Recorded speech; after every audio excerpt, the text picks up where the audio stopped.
저는 일단 뭐 산타랠리의 가능성을 부인하지는 않습니다. 저는 연내에 어쨌든 단기 고점은 좀 나올 것 같다. 그래서 저는 좀 연말 전에 주가가 좀 많이 올라가면 현금 비중을 좀 높이고 내년을 좀 맞아보는 게 어떨까 그렇게 생각하고 있습니다. 하지만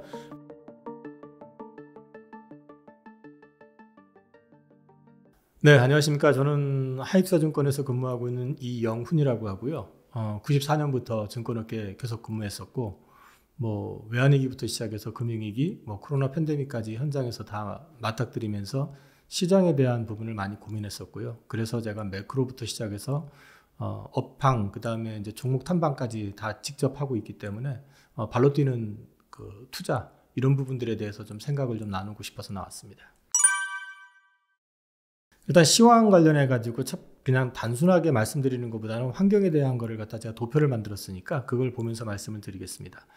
일단 제목은 달라진 금융 환경이라는 이제 타이틀을 달았는데 그게 뭐냐면은 10월 달까지는 계속 하락만 했잖아요. 근데 하락을 할 때 정말 안 좋은 것들이 계속 겹쳤었습니다. 단적인 예가 이제 미국 국채 10년물이 역시 여기도 과매도가 되는 그런 상황이 나오다 보니까 5%를 넘어서는 그런 상황까지 왔었고, 사실상 그 미국채 투매 현상까지 좀 발생이 됐었던 상황이다 보니까 위험 자산으로 분류가 되는 이제 주식 시장이 어려웠고, 특히 한국 같은 경우는 이머징 마켓에 소속되다 보니까 더 어려웠었던 측면이 있었는데, 이게 지금 11월 들어와 가지고 4.5% 언더로 지금 내려왔습니다.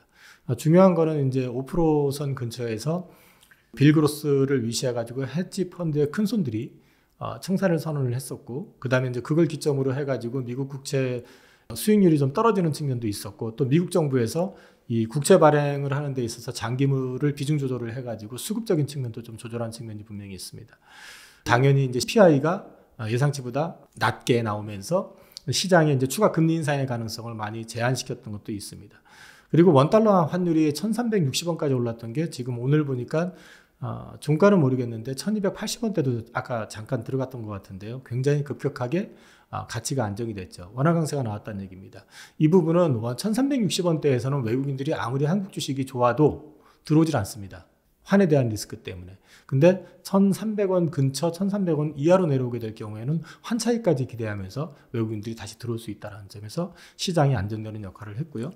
유가 역시 95불에서 지금 75불 정도까지 지금 떨어져서 역시 긍정적인 흐름을 보여줬고, 신용 물량이 최근에는 크게 늘지는 않고 있지만 다시 좀 소폭 느는 것 같긴 하지만 20조 이상 됐었던 게 지금 17조대로 떨어지면서 수급적인 측면에서도 좀 안정이 된 측면이 있고, 종합지수가 우리나라 이동평균선이 10년선이라는 게 있거든요. 120개월 선.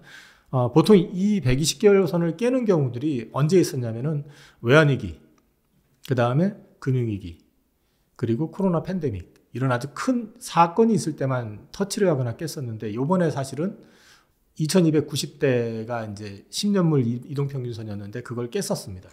그만큼 우리나라가 수급적으로 좋지는 않았었는데, 아시다시피 급격하게 지금 앞에서 말씀드렸던 그런 금융환경의 변화로 인해서 안정되면서 다시 이제 반등을 하고 있다는 점. 그리고 이제 펀더멘탈로 보면 우리나라 수출 데이터가 지난달에 13개월 만에 처음으로 YOY로 5.1% 증가했다라는 점. 이런 부분들이 이제 시장에 좀 안정을 가져왔고요. 이걸 종합해서 말씀을 드리면은, 미국 시장에서 이제 CPI가 잘 나오면서 금리가 피크아웃에 대한 기대감, 피크아웃을 넘어서서 지금은 사실은 내년 상반기에 금리 인하에 대한 기대감까지 지금 주가가 반영되고 있는 상황이다. 그런데 이제 이 부분에 있어서 우리가 유의해야 될 점 한 가지를 말씀드리면, 지금은 분명히 반등 구간인데, 만약에 지표가 추가적으로 급락하는 모습이 나온다. 유가가 70달러를 깬다든지, 아니면은 또 뭐 미국 국채 10년물이 4% 밑으로 갑자기 떨어진다든지, 이럴 경우에는 오히려 경기 침체 리스크를 반영하는 그림이 나올 수도 있기 때문에, 지금은 bad is good로 지금 이제 시장이 반영을 하지만, 그것도 한번 지켜보셔야 될 필요는 있다. 지금은 뭐 그렇게까지 떨어질 것 같지는 않지만요. 그래서 지금은 저는 디레이팅 가운데서 반등 구간으로 보고 있습니다. 일단 경제 상황 자체는 뭐 아시다시피 계속 어렵습니다. 우리나라 지금 PF 문제도 해결된 거 아니고요.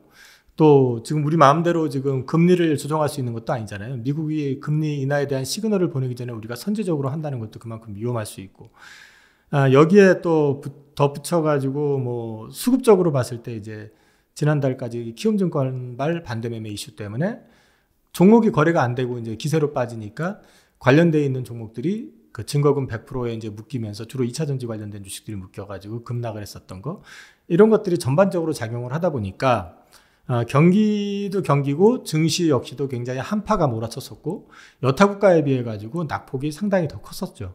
근데 지금은 이제 그나마 조금 숨통을 틔울 수 있다 할 수 있는 거는 앞서 말씀드린 것처럼 수출 데이터가 YOY 일단 5.1% 늘어난 것도 있었고 11월 수출 데이터가 10일까지 3.1% 증가했고 지금 아마 20일 거 오늘 나온 것 같은데 20일까지에도 한 2%대 증가를 한 걸로 지금 나와 있기 때문에 수출 데이터가 증가를 했다라는 것 자체는 어쨌든 최악의 국면에서는 조금 수출은 좀 살아나고 있는 거 아니냐. 물론 이제 월 말로 가면은 수출은 더 늘어날 거라고 봅니다. 통상적으로 우리나라는 월 초보다는 월 말에 수출이 좀 많이 늘어나는 이제 그런 패턴을 보였었기 때문에 이런 측면에서는 조금 숨통이 좀 트이고 있는 점. 그 다음에 이제 24년 실적 가이던스가 사실 기대치가 굉장히 높게 나오고 있거든요. 뭐 단적으로 삼성전자가 올해 영업이익이 6조 7천억, 6조에서 7조 내외를 얘기하는데 35조까지 지금 얘기하고 있고 한전이 지금 3분기 흑자 전환되면서 내년도에 이제 흑자 전환 기조에 대해서 이제 안착이 될 것이다 하면서 지금 영업이익 기준으로 했을 때 한 300조 근처까지 지금 얘기를 하는 것 같은데 사실 조금 과대하게 평가하고 있다는 느낌은 들어요. 하지만 어쨌든 그런 측면에서 봤을 때 센티멘탈 측면에서는 최악의 구간은 벗어나고 있는 것 같다. 그렇게 말씀드릴 수 있을 것 같습니다. 미국 경제 상황은 지금 보시면 CPI가 이제 말씀하신 것처럼 예상치를 하회했잖아요. 예상치를 하회하면서 전반적으로 좋게 나온 거는 이제 기대감이 굉장히 커지는 건 사실입니다. 근데 동시에 이제 CPI 관련된 거를 좀 잠깐 살펴보면은요. 요번에 지금 CPI가 굉장히 잘 나왔는데 당장에 지금 유가가 또 지금 $70대 있잖아요. 그러면 이제 이 다음 달 12월에 발표될 11월 CPI 역시도 나쁘지 않게 나올 거예요. 그러면은 이제 금리 인상에 대한 리스크는 거의 없다라고 이제 봐도 되고 시장에서는 이미 크게 지금 이제 오히려 금리 인하에 대한 기대감을 키우고 있는 상황이다. 그렇게 보면은 미국 같은 경우는 지금 일단 금리에 대한 노이즈가 이제 일단 제어가 된다는 측면에서 긍정적이고 미국 경제 자체가 지금 죽질 않았잖아요. 소비도 죽질 않고 그 다음에 여러 가지 측면에서 여전히 지금 전 세계에서 가장 뜨거운 나라가 미국이다. 그거는 뭐 아시다시피 리쇼어링이라고 해서 전 세계 공장을 다 미국으로 끌고 가려고 해서 끌어갔고 그러다 보니까 우리나라에 있어야 될 일자리가 미국으로 가서 있는 대표적인 게 2차전지 공장 같은 게 다 이제 미국으로 가지 않습니까, 지금? 이제 이런 게 우리나라만 하는 게 아니라 사실 유럽 국가, 일본 국가, 대만에 있는 그 기업들이 다 미국으로 이제 가다 보니까 고용이 넘치는 그런 상황이 오다 보니까 미국은 뜨겁습니다. 그런데, 보셔야 될 거는 일단 10월달 소매 판매를 보면은요, 이것 때문에 예상보다 잘 나왔다 해가지고 잠깐 시장이 흔들리기는 했지만 중요한 거는 올해 3월 이후로 처음으로 역성장을 했습니다. 이 얘기는 뭐냐면 미국이 사실 소비로 경제가 지탱하는 국가라고 하잖아요. 물론 앞으로는 이제 거기 그 제조업들이 다 들어가기 때문에 그쪽 비중이 커지기는 하겠지만 현재는 소비로 지탱을 하고 있는데 이 소비 쪽에서도 뭔가 변화의 시그널이 좀 있는 거 아니냐. 자, 미국의 생산자 물가 지수가 헤드라인이 1.3% 나와서 예상치보다 낮게 나왔어요. 그러면은 CPI도 낮게 나오고 PPI도 낮게 나오니까 당연히 PCE도 낮게 나올 거다. 이제 PC는 이달 말에 발표가 나겠지만요. 이 얘기는 앞서 말씀드린 것처럼 물가 인상에 대한 노이즈를 잡은 건 사실이지만은 동시에 그 소비 쪽에 대한 그 리스크에 대해서 점검을 해볼 필요가 좀 있다. 자, 신규 실업수당 청구 건수가요. 지난주 발표한 게 예상치보다 많이 나왔습니다. 근데 예상치보다 많이 나온 게 지금 4주 연속이고요. 그 다음에 연속 실업 청구 건수 같은 경우는 5주 연속 지금 계속 증가하고 있는 패턴입니다. 그러면 예측치보다 계속해가지고 증가하는 그런 모습이 나온다는 얘기는 고용이 단단해가지고 괜찮다고 말씀을 드렸는데 고용 쪽도 일단은 약간은 좀 톤다운이 되는 느낌. 그 얘기는 경기가 약간 꺾이는 느낌이 아니냐. 이제 그 부분에 대한 리스크가 조금 반영이 될 수 있다라는 점이 있고요. 그 다음에 보시면은 이제 대출 타입을 놓고 보시면 지금 학자금 대출 같은 경우는 급격하게 줄잖아요. 그럼 이 얘기는 무슨 얘기냐면은 학자금 대출을 상환을 하고 있다는 얘기거든요. 그럼 소비 여력이 그만큼 줄 수 있다는 얘기고 이 차트에 보시면은 그 크레딧 카드 같은 경우는 거꾸로 고개를 확 들고 있습니다. 이 얘기는 뭐냐면 그동안 현금 쌓아놓고 현금을 가지고 소비를 했었던 가게가 이제 신용카드를 쓰면서 소비를 하고 있다. 이 얘기는 현금이 그만큼 많이 줄었다는 얘기거든요. 지금 이제 차트상으로 보시면 그 도표 1을 보시면 낮은 수준을 유지 중인 가계 저축률이라고 그래가지고 저축률을 보십시오. 급하게 떨어지는 게 보이실 겁니다. 그리고 그 도표 1을 보시면 실질 소비 지출하고 실질 가처분 소득의 차트인데요. 실질 가처분 소득보다 실질 소비 지출이 더 많다라는 걸 보실 수 있어요. 그 얘기는 이미 그 소득 대비 과소비가 시작이 됐다라는 얘기거든요. 그럼 소비 쪽에서도 약간은 이제 4분기 내년 들어가면서 위축되는 그런 그림이 나올 수 있다. 자, 11월 미시간대 소비자 심리 지수를 보시면 소비자 심리 예비치가 전월 대비해서 마이너스 5.3%, 4개월 연속으로 줄고 있고요. 소비자 기대 지수 역시 56.9로 전월 대비해서 4% 정도 빠지는 그림이 나옵니다. 이 얘기는 전체적으로 이 소비에 대한 부분이 조금 위축될 조짐이 보이고 있다라는 것을 좀 말씀드리고 싶습니다. 그래서 그 미국의 경제 상황은 뜨겁기는 한데 뜨거운 가운데서 소비의 질적인 측면이 약간은 좀 떨어지는 그런 상황이다. 이렇게 말씀을 드릴 수 있을 것 같아요. 저는 일단 뭐 산타랠리의 가능성을 부인하지는 않습니다. 근데 기본적인 생각은 디레이팅 구간 속에서 반등이다. 그 얘기는 디레이팅이라고 하는 거는 프리미엄이 감소하는 거거든요. 그러면 이제 모든 섹터에서 이 성장에 대한 또는 실적 개선에 대한 미래 가치에 대해서 프리미엄을 줬었던 부분들이 좀 줄어드는 그런 과정 속에서 주가가 과하게 단계에 빠졌었기 때문에 다시 제한적인 반등 구간이다라고 저는 보고 있고요. 이 부분에 있어서 이제 미국 같은 경우는 지금 보시면 어저께 마이크로소프트 이슈로 마이크로소프트 신고가하고 오늘 아마 엔비디아 또 실적 발표 나는데 기대치가 높잖아요. 그래서 엔비디아도 어저께 2% 이상 올라가고 $500 넘어간 걸로 알고 있는데 이런 기대감으로 인해서 주가는 조금 더 반영이 될 수 있다고 봅니다. 하지만 이게 언제까지 갈 것이냐 하면은 뭐 그건 저도 명확하게 말씀을 못 드리지만은 저는 연내에 어쨌든 단기 고점은 좀 나올 것 같다. 그래서 저는 좀 연말 전에 주가가 좀 많이 올라가면 현금 비중을 좀 높이고 내년을 좀 맞아보는 게 어떨까 그렇게 생각하고 있습니다. 통상적으로 보면 우리나라는 사실 그 부분에 있어서 이제 정책을 가지고 많이 얘기를 하다 보니까 사실 시장이 정책 테마주 또는 인물 관련주 뭐 이런 게 움직이는데 사실 인물 관련주는 대선 때 많이 작용을 했고 이제 정책 테마주들이 나올 수가 있을 것 같고요. 그 다음에 또 뭐 부양책 같은 게 이제 여당 쪽에서는 좀 나올 수 있을 것 같은데 그게 이제 뭐가 나올까 생각해 보면 지금 사실 경제가 그렇게 녹록하진 않잖아요. 그래서 이제 돈을 막 풀 수 있는 입장도 아니고 그래서 지금 아마도 이제 꼭 그것 때문만은 아니겠지만 최근에 나왔던 게 이제 개인 투자자들의 요구에 의해서 공매도 이제 개선안 그다음에 이제 양도세 관련해 가지고 이제 개편안 뭐 이런 것들이 좀 나오잖아요, 지금. 그래서 뭐 이런 것들 가지고 이슈 메이킹을 할 가능성이 좀 있어 보인다는 생각이 들고요. 요게 아마 생각보다는 좀 중요한 화두가 되지 않을까 생각이 되는데 사실 우리나라보다는 이제 미국이 좀 예민할 가능성이 높죠. 아무래도 이제 내년에 미국은 이제 대선 여하에 따라서 지금 많이 바뀔 거라고 생각들을 하잖아요. 근데 이제 사실 미국은 지금 물가 잡힌 거하고 경제 성장한 걸 가지고 보면은 원래대로 하면은 현 집권 여당인 민주당이 유리해야지 맞는데 여론조사에 보면은 공화당이 유리한 걸로 나오죠, 지금.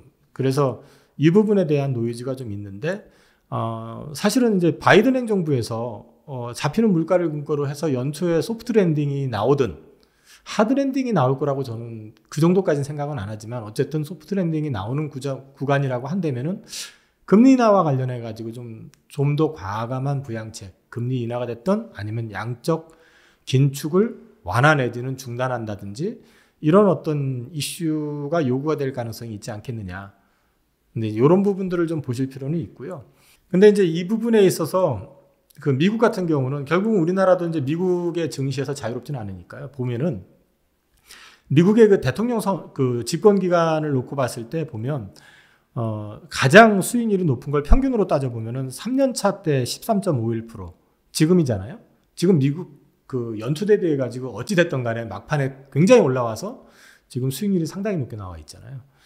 그걸 제외하고 보면은 평균적으로 봤을 때 4년 차 때 1년 차, 2년 차보다는 수익률이 좋았었어요. 그런 걸 감안해서 본다고 하면은 내년도 증시가 그렇게 나쁘진 않을 것 같다.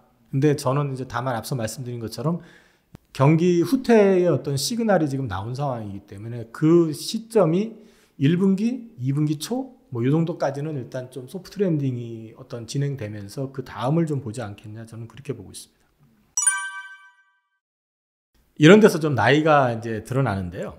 저도 30대 때, 40대 초중반 때까지만 해도 그런 이슈가 있으면은 적극적으로 대응을 했거든요. 테마주가 됐든 뭐가 됐든 개별 종목들로 해서. 근데 사실 이제 인물주라고 하는 거 있잖아요. 그 결과론적으로 봤을 때 역대 대선이든 총선이든 그 인맥 관련된 주식이 끝까지 성공한 경우는 없죠. 그때 반짝하고 말잖아요. 그러니까 정말 저점에서 잘 잡으면 뭐 얼떨결에 갖고 있었는데 그게 그쪽으로 엮여가지고 간다면 모르겠지만 굳이 그걸 쫓아서 매매를 해가면서 트레이딩을 해가지고 수익이 결과적으로 놓고 보면은 크게 나지는 않더라고요. 오히려 손실을 보는 경우들도 많고. 그래서 저는 사실 제일 약한 게 인맥 관련된 주식 투자하는 거, 그 다음에 이제 테마주 뭐 따라가는 거, 그런 거는 제가 잘 못합니다. 그래서 저는 그쪽보다는 좀 그 기업의 내용 위주로 좀 투자를 하는 편이기 때문에 지금은 그런 쪽 매매는 거의 안 하고 있습니다. 우선 저는 개인적으로 속도 조절은 있을 수 있어요. 집권 당의 어떤 베이스 성향 차이도 있을 수 있고 하기 때문에. 하지만 기본적인 근간은 못 바꾼다. 그러기엔 너무 멀리 왔다라는 게 개인적인 생각이거든요. 제가 지금 가져온 표에도 이제 몇 가지 정리해 놓은 게 있는데, 우선 그 트럼프가 다시 집권해도 IRA 등 기후 관련 정책 폐기는 힘들 것이다. 이게 로이터 통신 그 보도에 이제 나온 자를 정리를 했는데요.